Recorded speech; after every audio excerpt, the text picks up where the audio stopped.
Hello बच्चों, चलिए प्रश्न को देखते हैं। प्रश्न है, निम्न स्पीशीज एक दूसरे से किस प्रकार से संबंधित है। बच्चों यहाँ पर दिया हमें 6 कार्बन 14, 7 नाइट्रोजन 15 और 8 ऑक्सीजन 16। तो बच्चों हमें यहाँ पर ये स्पीशीज दी है, हमें बताना है इनमें आपस में क्या संबंध है। तो चलिए बच्चों इस प्रश्न की मुख्य अवधारणा की बात करें। मुख्य अवधारणा, तो बच्चों मुख्य अवधारणा हम देखते हैं। सम न्यूट्रॉनिक क्या होता है, सम न्यूट्रॉनिक तत्व क्या होता है, या सम न्यूट्रॉनिक क्या होता है। तो यहाँ बात करें बच्चों सम न्यूट्रॉनिक के बारे में।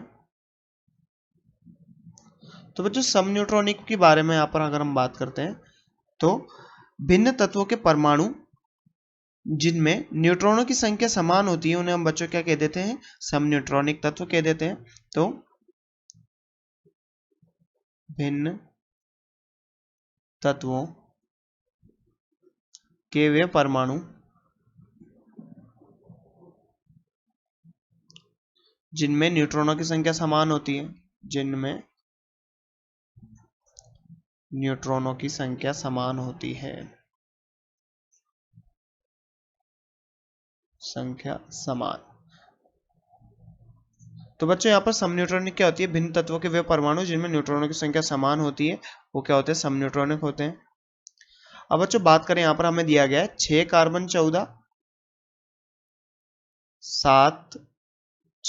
7 नाइट्रोजन 15, 8 ऑक्सीजन 16।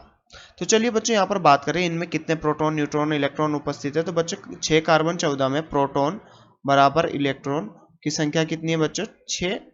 और बच्चों यहाँ पर न्यूट्रॉन की संख्या की बात करें तो न्यूट्रॉनों की संख्या क्या होती है बच्चों, यहाँ पर ये क्या है, ए होता है, परमाणु भार, परमाणु भार। बच्चों यहाँ पर ये होता है जेड, इसे हम बोलते हैं बच्चों परमाणु क्रमांक, परमाणु क्रमांक।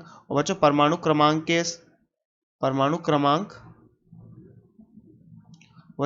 क्रमांक के बराबर होते हैं प्रोटॉन और इलेक्ट्रॉनों की संख्या। तो यहाँ से प्रोटॉन और इलेक्ट्रॉन कितना निकल के आता है बच्चों, 6।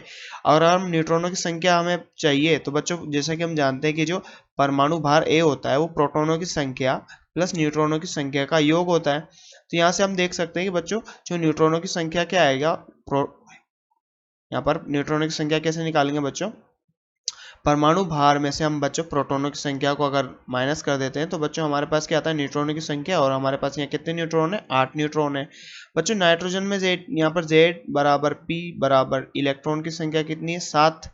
अब बच्चों यहाँ पर 7 इलेक्ट्रॉन है तो हम न्यूट्रॉन की संख्या निकालें तो बच्चों 15 हमें यहाँ पर परमाणु भार दिया है, इसमें से अगर प्रोटॉन की संख्या अगर हम यहाँ से माइनस करते हैं तो बच्चों यहाँ पर 14 माइनस 6 था, यहाँ कितना होगा 15 माइनस 7। तो बच्चों यहाँ पर भी कितना न्यूट्रॉन की संख्या निकल के आ रही है, 8। और बच्चों ऑक्सीजन के बारे में बात करें तो यहाँ पर Z बराबर P बराबर इलेक्ट्रॉन, कितने इलेक्ट्रॉनों की संख्या 8 है, इसमें न्यूट्रॉनों की संख्या कितनी है 16 माइनस 8। और बच्चों कितनी है यहाँ पर भी 8 इलेक्ट्रॉन।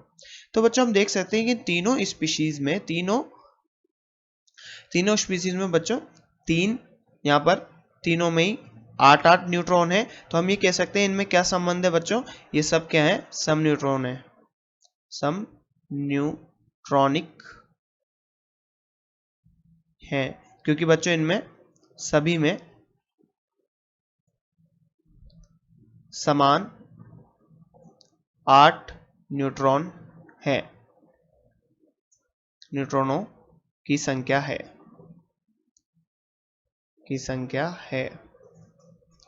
तो बच्चों जैसा कि हमारा प्रश्न था, निम्न स्पीशीज एक दूसरे से किस प्रकार से संबंधित है। बच्चों यहाँ पर स्पीशीज दी गई थी 3 हमें, तो हम देख सकते हैं बच्चों ये सब सम न्यूट्रॉनिक होती है और इसी प्रकार से संबंधित होती है क्योंकि बच्चों इनमें न्यूट्रॉनों की संख्या समान होती है। तो बच्चों आशा करते हैं आपको प्रश्न समझ में आया होगा। धन्यवाद।